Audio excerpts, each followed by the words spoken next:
เอาสิ่งที่มันเป็นโทษต่อร่างกายนะสุรายาเสพติดทั้งหลายนี่เปิ้นก็บ่เอาเข้าปากเนาะอันใดที่มันเป็นนะประโยชน์ต่อร่างกายนะพักผลไม้ก็เลือกที่มันมีประโยชน์นะบ่มีสารพิษอันใดเนี่ย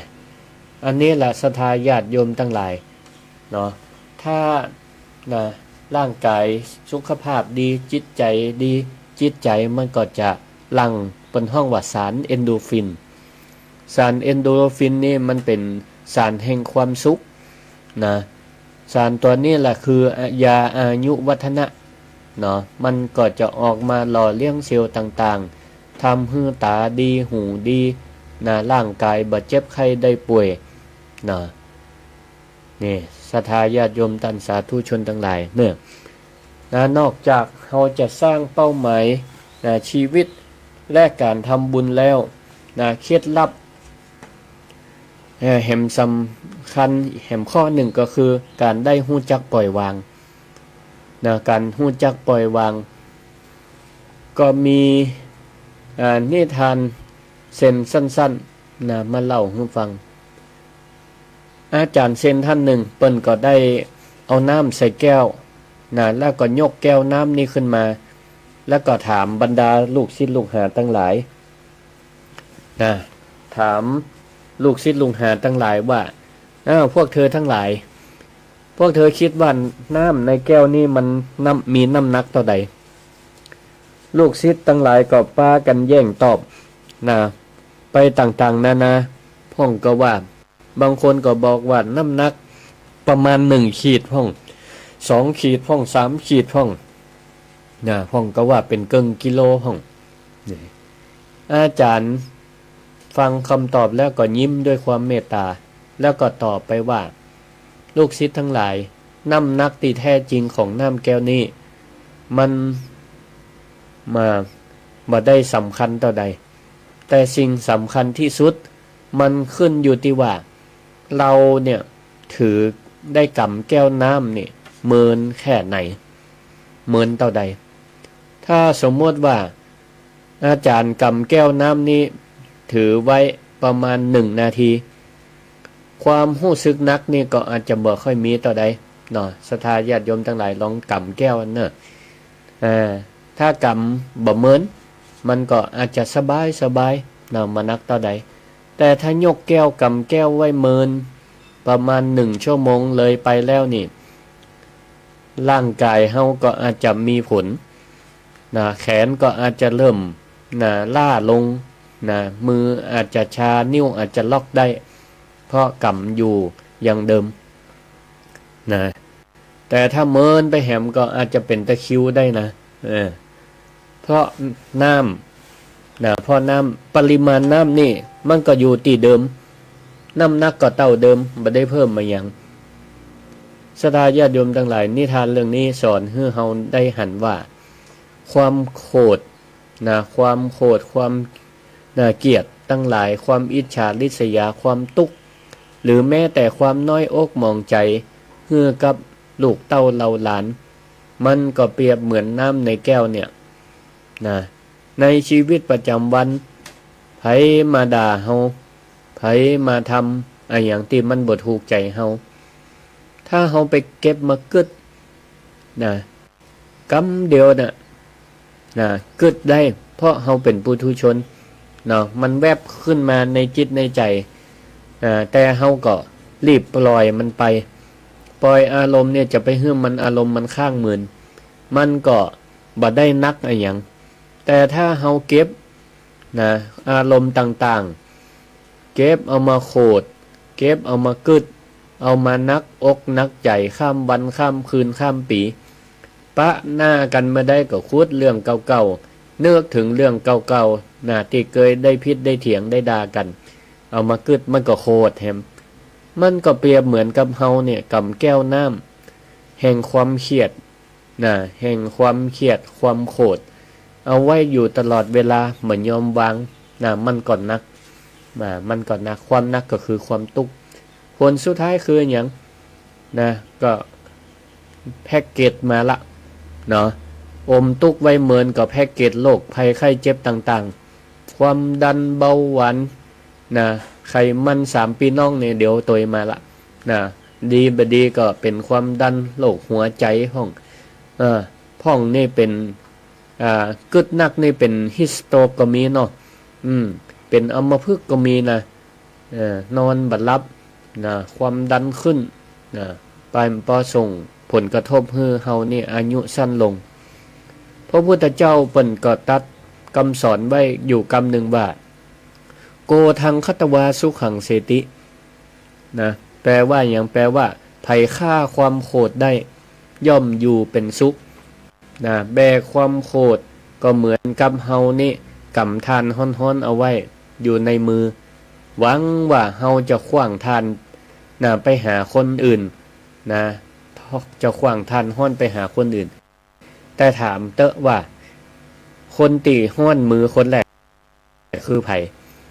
นะก็คือตัวเฮานั่นแหละนะแม่อุ้ยจีปาวงเนี่ยซึ่งอายุ100 ปีนี่เปิ้นก็ได้สอนตัวเก่าว่าฮู้จักปล่อยวางอย่างที่มันนักนะเปิ้นก็บ่ได้แบกเอาไว้นะแบกไว้แต่บุญนี้มันเบานะแบกไว้มันนักนะแบกความเมตตานะที่หลวงพ่อพยอมสอนอยู่ตลอดโกรธคือโง่โมโหคือบ้านะท่านสอนไว้อยู่ตลอดเวลากำสั้นๆแต่มีความลึกซึ้งนะศรัทธาญาติโยมทั้งหลายโกรธคือโง่โมโหคือบ้านะถ้าเฮาฮู้ใจอีก็สวะวาง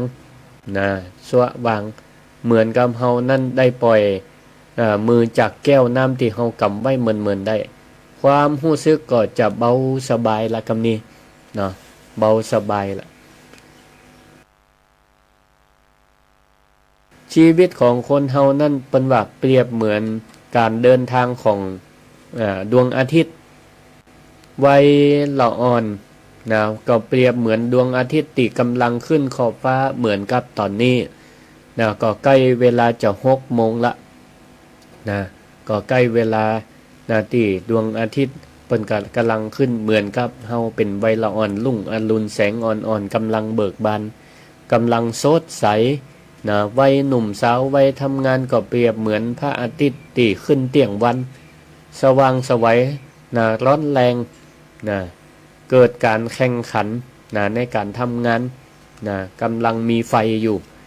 แต่พอเข้าสู่วัยชราก็เปรียบเหมือนดวงอาทิตย์ที่กำลังเริ่มจะตกดินนะในตอนแรงนี่แสงมันก็บ่ฮ้อนละนะแสงบ่ฮ้อนละแต่มันเป็นแสงสีทองงดงามนะปลาฮื้อพอแล้วนะอบอุ่นนะอบอุ่นสบายตาไผพอไปก็อยากจะหันอยากจะถ่ายรูปชีวิตของคนเฮาในวัยชรานี่ก็เหมือนกันศรัทธาญาติโยมทั้งหลายก็เปรียบเหมือนพระอาทิตย์ที่กำลังจะตกลงรับขอบฟ้าที่กำลังต่อแสงมีแสงสีทองก็ขอให้เฮาท่านทั้งหลายมีความเมตตาแสดงออกมาซึ่งความเมตตาปรารถนาดี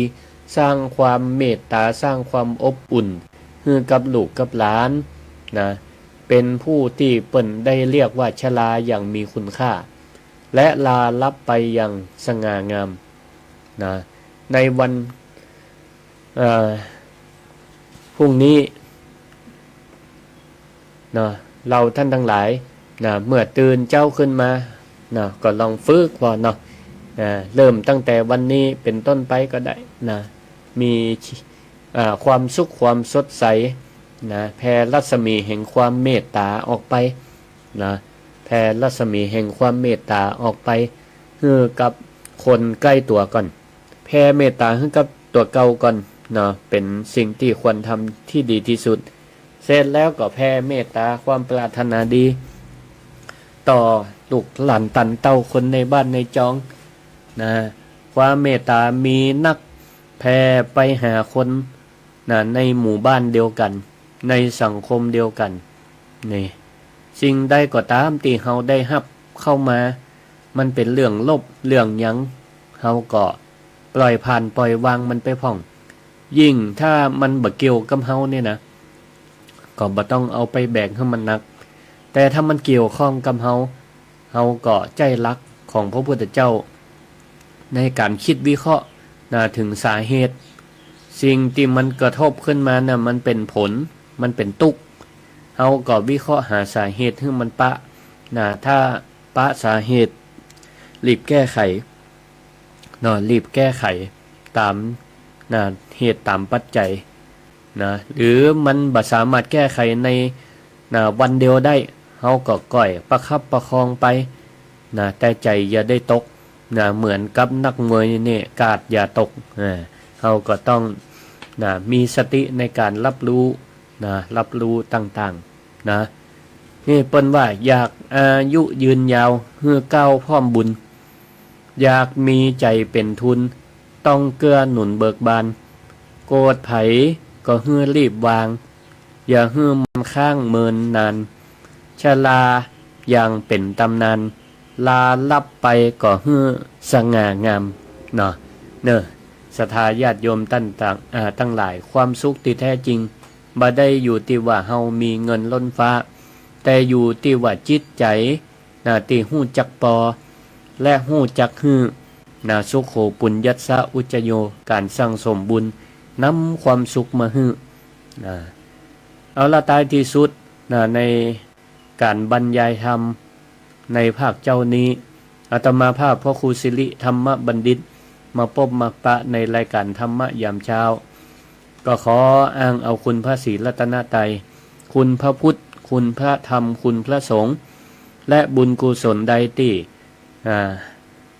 เราท่านทั้งหลายได้กระทำบำเพ็ญร่วมกันมาก็จงเป็นพละวะปัจจัยหนุนนำให้ชีวิตของท่านทั้งหลายและครอบครัวจงเป็นผู้มีความสุขความเจริญในอายุวันนะสุขาภละปราศจากโรคภัยไข้เจ็บทั้งหลายคิดหวังสิ่งใดเป็นไปด้วยชอบประกอบด้วยธรรมก็สมให้ความปรารถนาเหมือนกันจงพลันสำเร็จพันสำเร็จเหมือนกันทุกท่านทุกคนเตือนอายุวันโนสุขังปะ